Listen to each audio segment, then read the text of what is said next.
اعوذ باللہ من الشیطان الرجیم بسم اللہ الرحمن الرحیم۔ الرحمن، رحمان نے علم القرآن، قرآن سکھایا، خلق الانسان، بنایا انسان کو، علمہ البیان، پھر اس کو بات کرنا سکھایا۔ الشمس، سورج، والقمر، اور چاند، بحسبان، ایک حساب کے لیے ہیں، والنجم،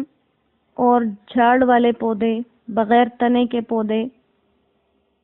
والشجر، اور درخت، یسجدان، سجدے میں مصروف ہیں، والسماء، اور آسمان کو، رفعها، اونچا کیا، ووضع المیزان، اور ترازو کو رکھا۔ صدق اللہ العظیم۔ سورہ رحمان کو اللہ سبحانہ و تعالیٰ نے اپنے پاکیزہ نام یعنی الرحمن سے شروع کیا، اور اس پاکیزہ سورت کی 78 آیات ہیں، جن میں سے 31 مرتبہ فَبِأَيِّ آلَاءِ رَبِّكُمَا تُكَذِّبَانِ کا تذکرہ ہے۔ سورہ رحمان مکہ میں نازل ہوئی یا مدینہ میں، اس میں اختلاف ہے۔ بعض لوگوں نے چند احادیث مبارکہ کی وجہ سے اس کو مکی صورت قرار دیا ہے، جیسے حضرت جابر رضی اللہ تعالیٰ عنہ سے روایت ہے کہ آپ صلی اللہ علیہ وسلم نے کچھ لوگوں کے سامنے سورہ رحمان کی تلاوت کی، وہ لوگ خاموشی سے سنتے رہے، تو آپ صلی اللہ علیہ وسلم نے فرمایا کہ میں نے لیلۃ الجن میں جنات کے سامنے یہ سورت تلاوت کی تو اثر قبول کرنے کے اعتبار سے وہ تم سے بہتر رہے، کیونکہ جب بھی میں قرآن کے اس جملے پر پہنچتا تھا فَبِأَيِّ آلَاءِ رَبِّكُمَا تُكَذِّبَانِ، تو جنات سب اس کے جواب میں بولتے تھے کہ لَا بِشَيْءٍ مِّن نِّعَمِكَ رَبِّنَا نُكَذِّبُ فَلَكَ الْحَمْدُ،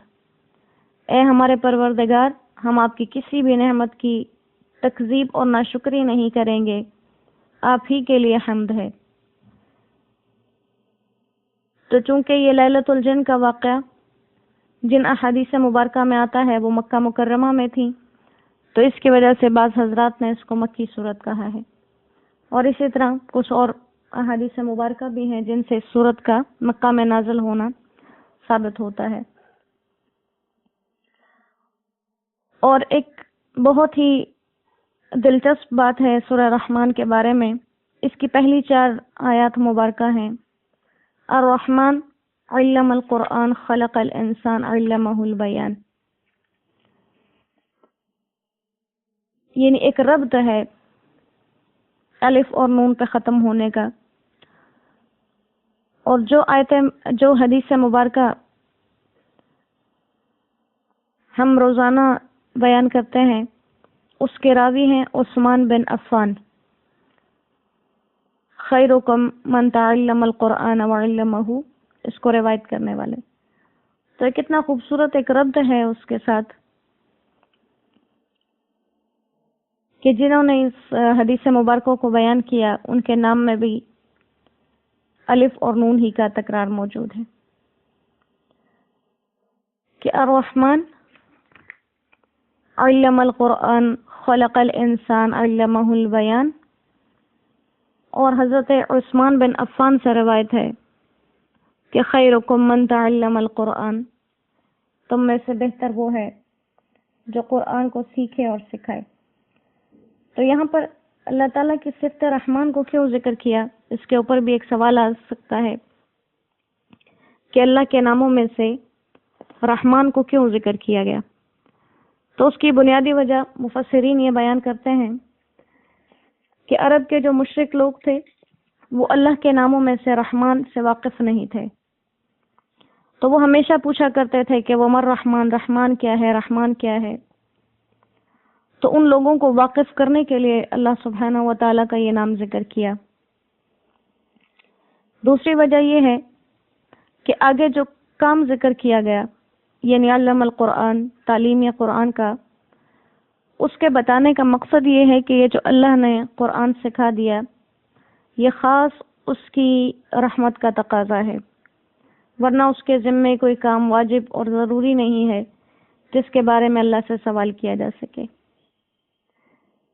آگے پوری سورہ مبارکہ میں اللہ تعالیٰ کی دنیاوی اور دینی نعمتوں کا ذکر ہے،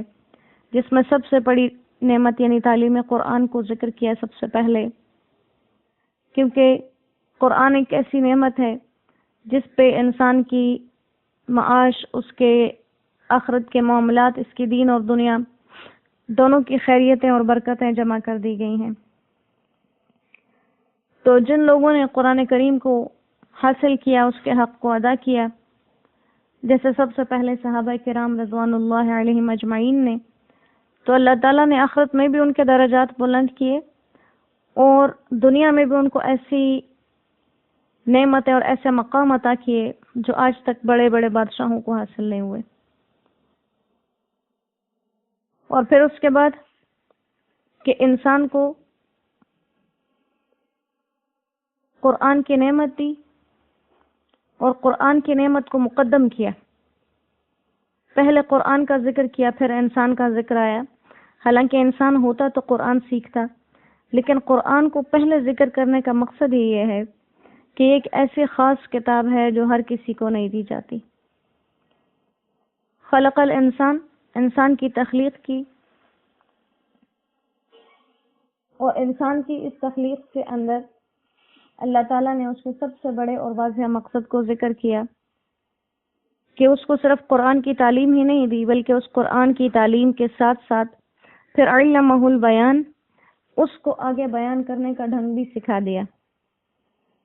یعنی انسان کو دنیا کے اندر تخلیق کیا اور پھر وہ انسان اللہ کے سامنے عاجزی کیسے کرے گا اور اس کی عبادتیں کیسے کرے گا، یہ سب کچھ اللہ نے بتا دیا انسان کو۔ جیسے قرآن کی دوسری آیت میں بھی بتایا کہ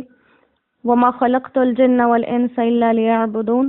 یعنی انسان کی پیدائش کا مقصد ہی اللہ کی عبادت ہے، اور اس عبادت کے طریقے انسان کو کہاں سے معلوم ہوں گے، یہ قرآن کے ذریعے سے انسان ان طریقوں تک پہنچے گا، کیونکہ قرآن میں اللہ کے ماننے والوں اور نہ ماننے والوں کے لیے مکمل تعلیمات موجود ہیں۔ تو تعلیم قرآن کا ذکر کیا کہ علم القرآن، اور پھر اس کے بعد علمہ البیان، کیونکہ قرآن کو سیکھ لینا اور اس سے پھر مکمل فائدہ انسان کے بیان پر ہی ہے کہ وہ اس کو بیان کس طرح سے کر سکے، وہ اس کو بیان کرے گا تو ہی اس کے لیے عمل کرنا آسان ہو جائے گا۔ اس کے بعد ذکر کیا الشمس والقمر بحسبان، جتنی بھی نعمتیں ہیں زمین اور آسمان کے اندر، اس میں سب سے بڑی دو چیزیں،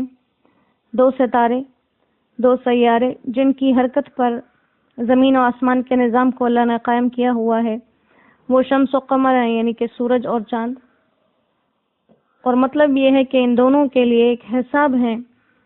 اور اس حساب کے مطابق ہی مہینوں کی تعین ہوتی ہے، مہینے آتے ہیں جاتے ہیں، اور انہی تعینات کے مطابق یہ نظام عالم چل رہا ہے، اور انہی مختلف حساب اور دوروں کے اوپر اس دنیا کا نظام قائم ہے۔ جیسے آج کل کی اس ترقی کے دور میں بھی انسان اگر کتنی کوئی چھوٹی سے چھوٹی یا بڑی سے بڑی مشین بنا لے، لیکن اس کے باوجود وہ کچھ عرصے کے بعد اس کا کوئی نہ کوئی پرزہ خراب ہو جاتا ہے اور کوئی نہ کوئی اس میں کمی آ جاتی ہے، اگر اور کچھ نہ ہو تو اس میں لگنے والے تیل یا گریس وغیرہ کم پڑ جاتے ہیں، وہ مشینیں کام کرنا چھوڑ دیتی ہیں۔ لیکن اللہ تعالیٰ نے یہ اتنی عظیم و شان مخلوقات بنائی ہیں، نہ ان کے گھٹنے میں نہ ان کے بڑھنے میں کسی قسم کی کمی آئی، نہ ان میں کوئی نقص پیدا ہوئے، نہ کبھی ان کو تیل اور گریس کی ضرورت پڑی جس کی وجہ سے ان کی رفتار میں کوئی فرق آ جائے۔ یہ جس دن سے بنے ہیں تب سے آج تک اسی اندازے پہ چل رہے ہیں جس پہ اللہ نے ان کو جاری کیا۔ یہ سب سے دو بلند نشانیاں جو آسمان میں تھیں، پھر اس کے بعد زمین میں سب سے اہم اور نظر آنے والی مضبوط چیز اور ضروری چیز جس کے اوپر بہت سی چیزوں کا دار و مدار ہے، ان کا ذکر کیا والنجم والشجر۔ نجم اس درخت کو کہتے ہیں جس کی بیل تو پھیلتی ہے، تنا نہیں ہوتا، بیل والے پودوں کو نجم کہا جاتا ہے، اور شجر تنے والے درختوں کو کہتے ہیں۔ یعنی ہر قسم کے درخت، خواہ وہ بیل والے ہوں، بیل والے ہوں یا تنے والے اور شاخوں والے، سب کے سب اللہ کے سامنے سجدہ کرتے ہیں۔ اور سجدہ کرنا چونکہ انتہائی تعظیم کی علامت ہے، تو اس کا مطلب یہ ہے کہ ہر ایک درخت، پودے اور بیل کو، اس کے پتوں اور پھلوں پھولوں کو اللہ نے جن کاموں کے لیے بنایا ہے اور انسان کے فوائد کے لیے، تو ہر ایک ان میں سے اپنی اس ڈیوٹی کو، اپنے اس کام کو سر انجام دے رہا ہے اور اللہ کے حکم کے تابع ہیں۔ وَالسَّمَاءَ رَفَعَهَا، آسمان کو بلند کیا اور میزان کو مقرر کیا۔ رفع بمعنی اونچا کرنا، اور وضع کے معنی ہوتے ہیں نیچا یا پست کرنا۔ تو اس میں آسمان کی بلندی کو ذکر کیا، جس میں ظاہری بلندی بھی شامل ہے اور درجے اور رتبے کی بلندی بھی، کہ آسمان کا درجہ زمین کے نسبت اونچا ہے اور آسمان کے مقابلے میں زمین نیچی سمجھی جاتی ہے۔ تو اس کے ساتھ ساتھ میزان کا ذکر کیا، حالانکہ میزان کا آسمان کے ساتھ کوئی جوڑ نہیں بنتا،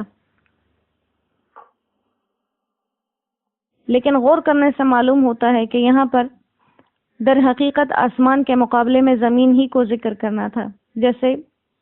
3 آیات کے بعد آ رہا ہے وَالْأَرْضَ وَضَعَهَا لِلْأَنَامِ۔ تو دراصل آسمان و زمین کا ہی ذکر کرنا ہے، لیکن ان کے درمیان میں ایک تیسری چیز ہے، یعنی میزان کا وضع کرنا، جس میں بہت خاص حکمتیں ہیں۔ تو اس حکمت میں کے ذکر کے لیے میزان کو ذکر کر دیا کہ اس کے ذریعے سے انسان عدل و انصاف کو قائم کرے۔ تو یعنی آسمان کی بلندی اور زمین کے پست کرنے کے اندر اصل جو مقاصد ہیں وہ یہ ہیں کہ انسان عدل اور انصاف کو قائم کرے، اور زمین میں امن و امان بھی عدل و انصاف کے ساتھ آئے گا، ورنہ فساد ہوں گے۔ میزان سے مراد بعض لوگوں کے نزدیک عدل ہے، کیونکہ میزان کا اصل مقصد عدل ہی ہے، اور بعض لوگوں نے یہاں میزان سے میزان یعنی وزن والا ترازو ہی لیا ہے، اور مقصد اس کا بھی یہ ہے کہ جتنی بھی چیزیں ہیں اس کے لیے جو بھی چیز میزان کے طور پہ استعمال ہو، جیسے ناپنے کے لیے ناپنے والے، تولنے کے لیے تولنے والے، زمین کی پیمائش کے لیے الگ سے، تو ہر وہ چیز جو کسی بھی وزن کے لیے استعمال کی جائے اس کو مقرر کرنا۔ تو کہا کہ آسمان کو بلندی دی اور میزان کو پست کیا، تو اس کے اندر بھی انسان کے لیے انصاف کے تقاضے کو برابر کرنے کی ضرورت ہے کہ انسان اپنے رب کے بتائے ہوئے طریقوں کے مطابق انصاف سے کام لے، اور انصاف کے ترازو کو قائم رکھتے ہوئے زمین و آسمان کی ان تخلیقات کو اللہ تعالیٰ کی طرف منسوب کرتے ہوئے اس کی ذات باری کا دھیان رکھے، اور جیسے وہ اتنے بڑے نظام کو، سیاروں کو، ستاروں کو چلانے پر قادر ہے، تو انسان اپنے آپ کو اللہ کے سامنے عاجز سمجھے اور اپنی عاجزی کا اظہار کرتے ہوئے اس کی بڑائی یہی ہے کہ جیسے ہر چیز اس کی عظمت کے بیان کے لیے جھکی ہوئی ہے، انسان بھی اس کی عظمت کے بیان کے لیے اپنے آپ کو جھکا کے رکھے۔ اللہ کریم ہمیں قرآن کی ان تعلیمات پہ عمل کرنے کی توفیق عطا فرمائے۔ وما علینا الا البلاغ، وآخر دعوانا ان الحمد للہ رب العالمین۔ السلام علیکم ورحمۃ اللہ وبرکاتہ۔